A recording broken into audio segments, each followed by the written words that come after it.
Cool. So it's 7 p.m. right now. It's Monday. Forgot to record earlier.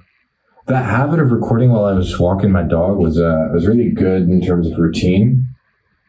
And so I didn't forget as much. And now I've caught myself a couple times being closer to the end of the day and being like, oh, I gotta make a little quick update.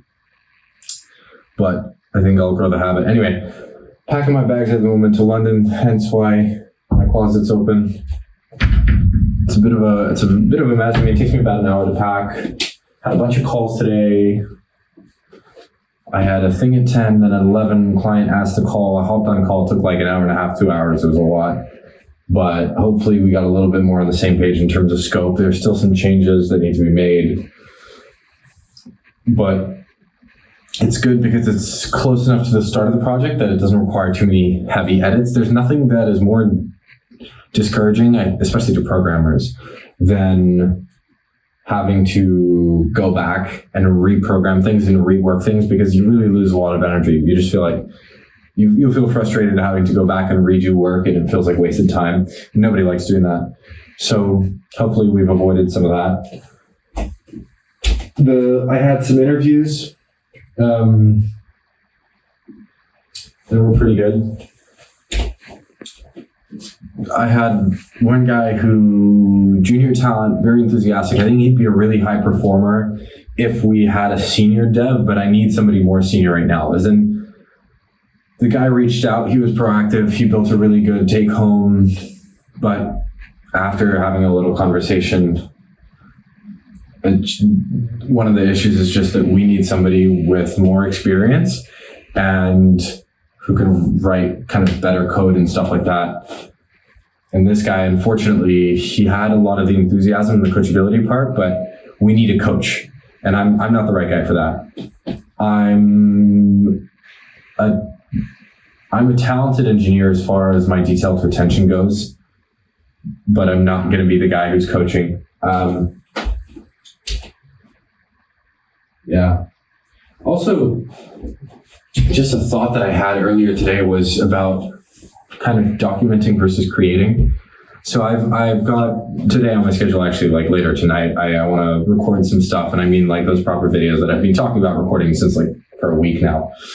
And they obviously create a lot more friction to my day, my routine. They're something I have to sit down and do and spend some time thinking about, and they obviously draw some mental energy. And so that's why they've been kind of pushed out, because all these things that draw mental energy out of me, the priorities are obviously clients. And so those ultimately were pushed, even though I'm not really happy with that. So I'm obviously making an effort.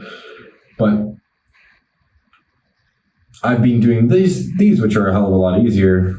And in many ways, I think they serve me more in terms of like over time. I think they'll be really interesting to look back on. But also, I think I've really started to feel the difference between documenting versus creating. And I think doing both is great. You know, either one, whatever, it's up to you. But Gary Vee always tells people, document, don't create. And I don't think most people understand what that means. I don't think I did either until I started doing this, where I've really differentiated between creating and documenting. Documenting is this. It's pretty raw. It doesn't have to be that high quality. And even though it's not going to garner as many views, it's not going to get that much traction, especially like right now. But it's useful for me. Like, it's part of that use of social media is to document that journey. And also, if you then go on to do really interesting things, everybody's going to be interested in watching what you documented.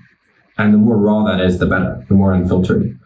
And then there's a creating side, which, like, creating has a lot more instant gratification, because it's like Mr. Beast. Like, if you ask Mr. Beast to create something, he'll know exactly what to do. He'll make something like crazy with this thumbnail and this much, you know, the hook should be like this. And he knows all those details to create something that blows up and that is viral, that is whatever.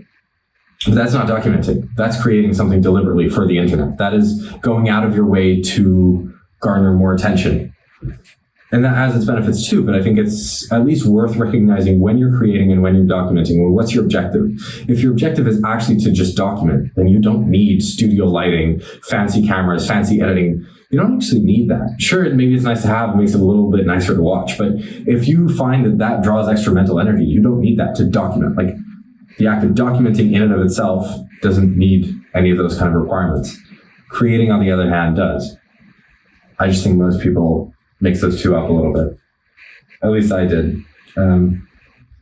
Yeah. And in creating, I think a lot of people get caught up in social status games.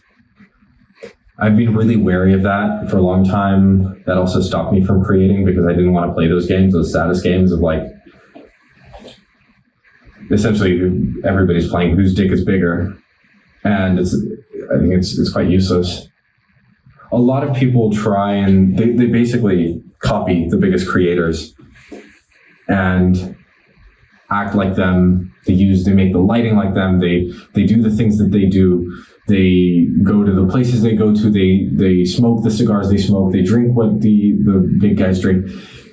And they do all of this. And honestly, I think they just end up looking like copycats. And I don't know, at least personally, I don't feel that resonates as much. I think they still get views just because of the nature of what they're doing is like it's out of the ordinary, and so people are intrigued. But I think some people lack the humility to be themselves. And I think that's something that documenting has made me feel much more comfortable with. Really, really has. It's really helped me just own that and I think crystallize that thought a little bit more. And I think that's something, if you're ever thinking about creating content, have the humility to just do you and try doing you. And you'll see like the videos that I post, especially the first ones, like they're awful. They're so shit. Like I watch them and I'm like, what am I thinking? You know, I look at them and I know like, yeah, it's some of them are me, like they're all me, but yeah, I think that ability to be authentic feels a little bit weird because you're putting yourself on the line effectively in front of the internet, and that's not always easy. And obviously your tendency is to kind of follow other people. It's a bit of a half-baked thought, but just something that I wrote down because I was like, I think more people should think about that if they're trying to create or document, whatever it is. Just don't try and be somebody else. You know, people have called me like, oh, you're the next this guy, you're the next that guy, when they hear, and actually I really don't like that. I take it as a compliment. Obviously, usually they compare me to people who I admire and I look up to, and so I appreciate it. But I don't want to be the next, you know, whatever figure. Like I don't want to be the next. I want to be me. Like I want to be the first of me, not the next of somebody else. I have this strong kind of visceral reaction to copying other people or not. Like I really feel a strong want to be original and be in my own category. Like I don't want to be boxed into somebody else. I don't want to be the next this guy and the next that guy. Like I want to just be me. And I think perhaps that's something more people should think about striving for when they create content, because copycats don't really get that far in the long game. They get instant gratification though, which is effectively what a lot of people want, and I want it as well. And I think definitely it's a little bit hard to settle into that slower pace of realizing I need to build sustainably. So yeah, those are a couple thoughts on just the creating stuff that I've been doing recently.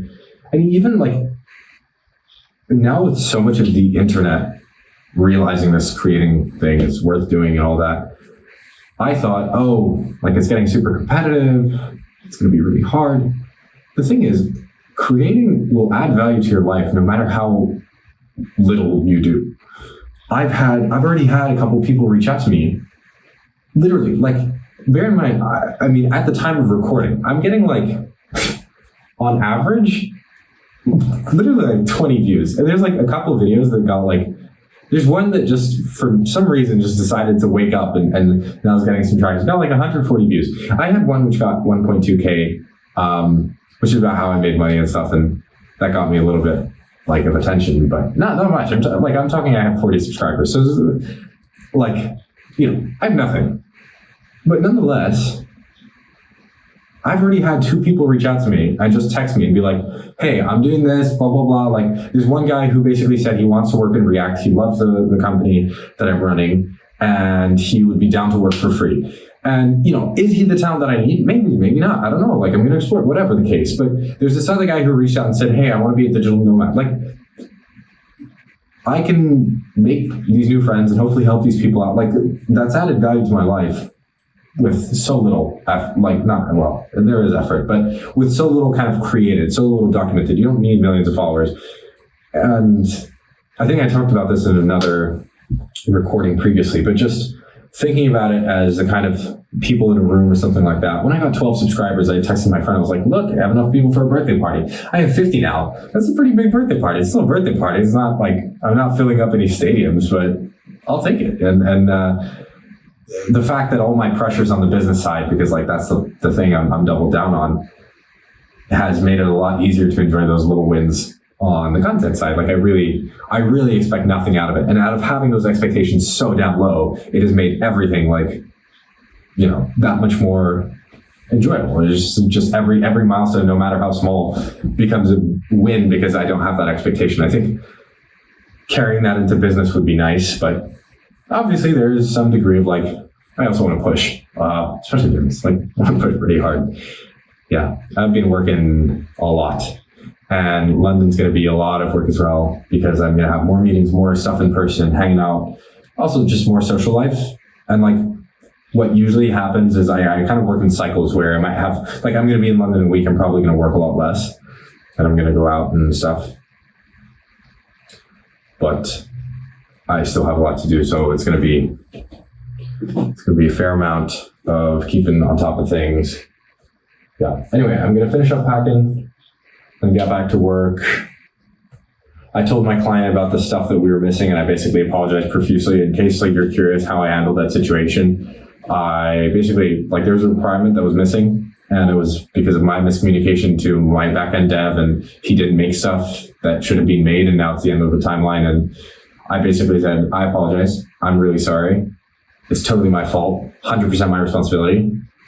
All I can say is that I've been stretched really thin. It was completely my failure, and I'm really sorry. Like, that's essentially what I said.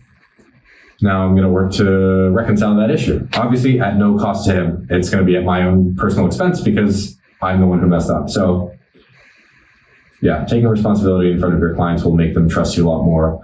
There's this other one that I had things go wrong, and we're maybe moving to a maintenance retainer. I don't know. Anyway. And one of the things I want to make sure that I tell them and that I express to them is like, listen, I'm sorry for the stuff that we messed up. We reconciled it, at our expense. Even then, even when you reconcile it at your expense, the extra time can cost a lot to clients. Like that time, those time delays often are worth more than money. So even if you pay for it yourself, don't expect your client to be grateful. And the thing that you can then sell, if you want to try and sell them on something later, is you can basically say, listen, I know we messed up, but at least you can be sure of one thing now, and that's you've seen us at our worst. If shit hits the fan, you know how we're going to act. You don't know how the other guy's going to act. If you hire somebody else, that's totally fine. I completely understand. But you don't know what you're buying into. At least with us, you know what you're going to get. You know our commitment to you, and you know what we do when something doesn't go as planned. We will put in those extra hours, and I showed them that and stuff like that. So even out of that situation, there is a way to recuperate things. And I think if you take responsibility, but also just emphasize that point of you've seen the worst. You've seen the worst. So you know, you're familiar. Now you know what to expect, and you can work more reliably rather than having any nasty surprises with someone else. And that is a big thing, especially when contracting out jobs. It's a trust component, and knowing the downsides of somebody factors into that trust. And I think if you ever mess something up and you're able to take responsibility and you still have something of a relationship, you can sell on that trust and basically say, being vulnerable in front of them having seen your ugly sides means that you have a platform for more trust if your client wants to reciprocate that. Now, obviously you can't have totally messed up the project, but it's at least a possibility.